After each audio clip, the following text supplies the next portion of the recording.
George and Kathy Lutz were thrilled when they purchased the large, colonial-style house at 112 Ocean Avenue, Amityville, New York. With its spacious rooms, high ceilings, and waterfront views, it seemed like the perfect place to settle down with their children. However, their excitement quickly faded into fear, and within a month, they fled the house, claiming it was haunted. What happened in those 28 days remains one of the most chilling mysteries to this day. It all began with subtle signs. On their first night, Kathy noticed an unsettling chill in the master bedroom, despite the fireplace burning nearby. She dismissed it as winter drafts, but an uneasy feeling crept in. George, too, found himself waking at exactly 3:15 a.m. every night, inexplicably restless and tense. As the days passed, the experiences grew stranger. One evening, Kathy was alone in the kitchen when she heard footsteps echoing from the upstairs hallway. Believing one of the children was awake, she climbed the stairs, but to her surprise, she found them all fast asleep.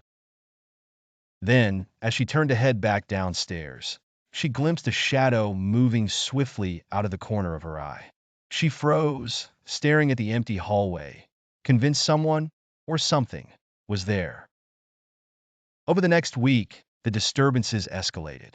The family started experiencing foul odors, and mysterious cold spots would appear in various rooms, vanishing as suddenly as they came. Furniture would shift slightly, and doors creaked open and closed on their own.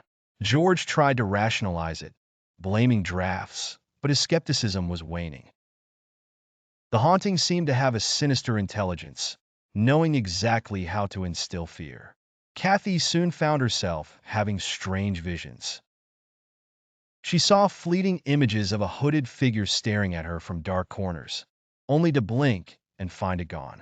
One night, she had a vivid nightmare of George wielding an axe, chasing her through the house as her children's voices echoed, screaming. When she awoke, George lay beside her, but his eyes were open, vacant, his expression unsettlingly blank.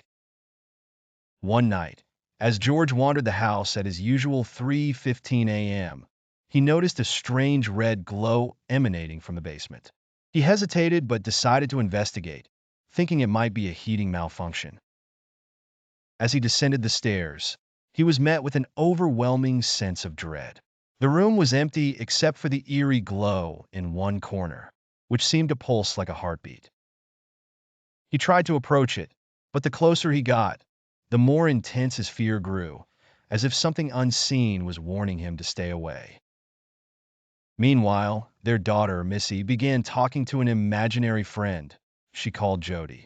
At first, George and Kathy thought it was typical for a young child, but Missy's behavior grew, increasingly unsettling.